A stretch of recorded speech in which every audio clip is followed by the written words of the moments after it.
40 000 signatures contre DJ Bobo et sa chanson sur les vampires qui doit représenter la Suisse à l'Eurovision. La pétition des milieux évangéliques sera déposée la semaine prochaine à Berne. Cette polémique cache en fait un véritable engouement pour les vampires qui sont devenus le nouveau phénomène à la mode. Alors qui sont-ils ces vampires? Vont-ils jusqu'à sucer le sang de leurs voisins? Frédéric Goujon n'a pas eu peur de passer une nuit avec eux à Paris.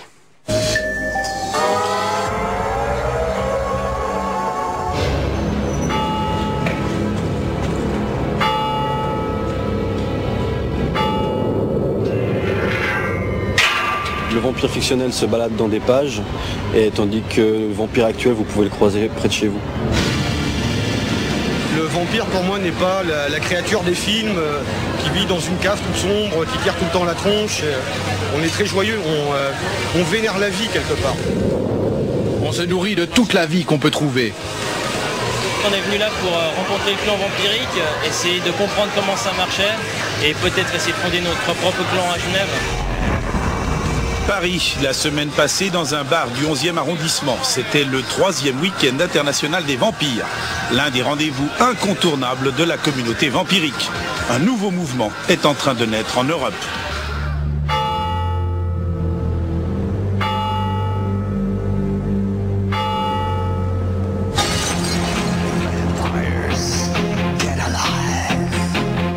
Les vampires sont vivants. C'est avec ce titre que DJ Bobo défendra au mois de mai prochain les couleurs de la Suisse au concours de l'Eurovision.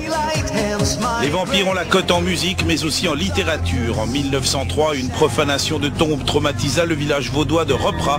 Sous la plume de Jacques Chessel, l'affaire devient un roman, Le vampire de Reprat. Il y a une quarantaine d'années que ce vampire me court après et que je devais le rencontrer dans un rendez-vous définitif. Le livre caracole en tête des ventes en Suisse, plus de 24 000 exemplaires écoulés. Le vampirisme est issu de la culture gothique américaine, du renouveau de l'ésotérisme et du boom des jeux de rôle grandeur nature. C'est à New York, au début des années 90, que le mouvement a vu le jour. Réunis en clans, il serait aujourd'hui plus de 15 000 dans le monde. Mais attention, il y a vampires et vampires. Le terme vampire s'écrit avec un Y.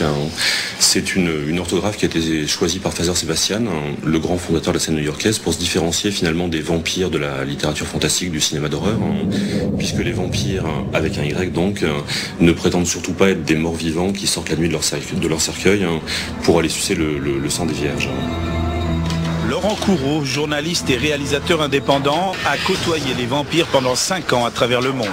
Il a déjà publié un livre et termine un documentaire sur ce mouvement en pleine expansion. Tous les vampires ne boivent pas de sang. Il y a donc 2 grandes catégories de vampires. Les vampires sanguins, qui comme leur nom l'indique, eux boivent du sang, et les vampires psychiques, qui se nourrissent de l'énergie vitale des êtres humains, par captation, par télépathie, par imposition des mains.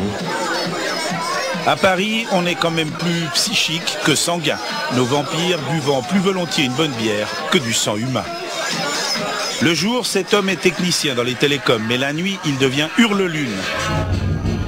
Un vampire de la famille des Strigoivi, ça veut dire vampire vivant, en roumain. Il y a plusieurs sources de nourriture. Ça peut être les autres humains, dans les échanges simplement. Le fait de faire la gueule à quelqu'un, c'est une façon d'essayer de lui piquer son énergie quelque part. Quand on est dans une salle de concert et qu'on profite de l'énergie globale qui se dégage, c'est juste prendre ce qu'il y a dans l'atmosphère. Boire du sang, ce n'est pas du vampirisme, c'est de la mythologie.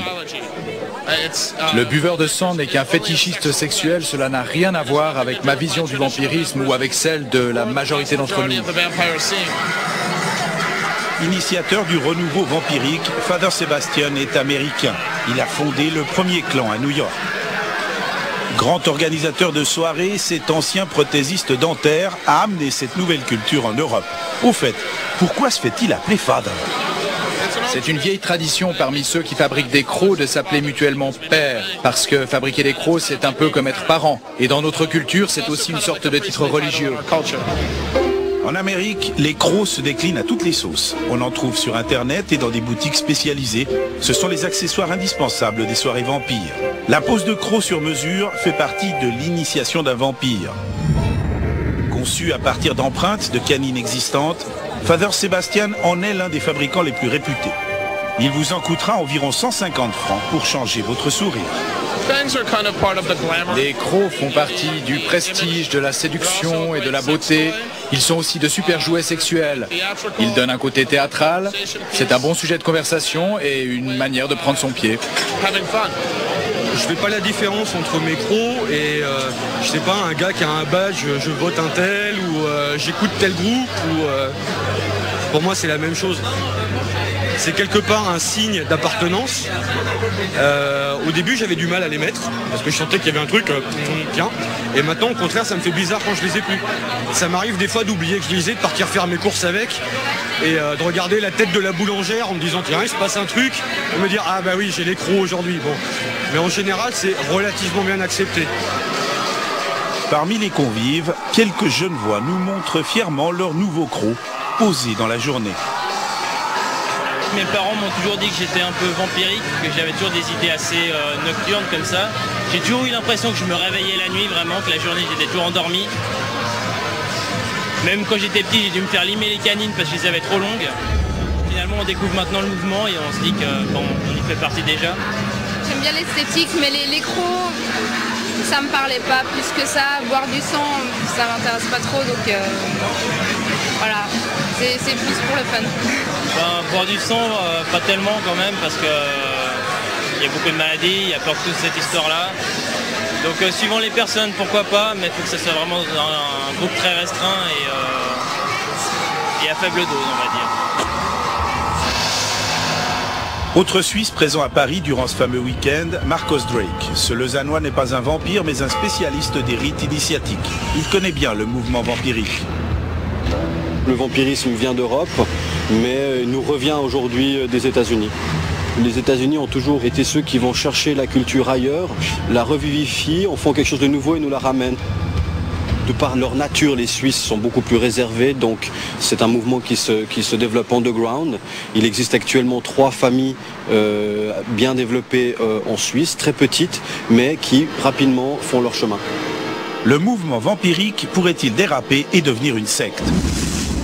Jean-Michel Roulet préside une organisation officielle chargée de lutter contre les dérives sectaires. Si demain vous voulez fréquenter des groupes ésotériques qui se recommandent du vampirisme, pourquoi pas si vous avez un psychisme qui vous permet de dominer tout cela et de prendre le recul nécessaire. On a pu noter des mouvements inquiétants en matière de satanisme avec par exemple des profanations d'églises, des profanations de cimetières. Autant en matière de vampirisme, on n'a pas d'éléments récents qui nous permettent de dire qu'il y a un risque réel. Les vampires ont donc de beaux jours, ou plutôt de belles nuits devant eux. La scène se développe en France, en Suisse, donc une émergence de quelques clans. En Allemagne, le mouvement est en plein essor, pareil en Scandinavie. Donc a priori, oui, la scène vampirique est plutôt promise à un bel avenir. Maintenant, quelle forme va prendre ce développement, c'est encore difficile à dire. Et si, au hasard d'une rue romande, vous croisez un sourire pointu, pas besoin de lui présenter votre coup, une accolade suffira à son bonheur.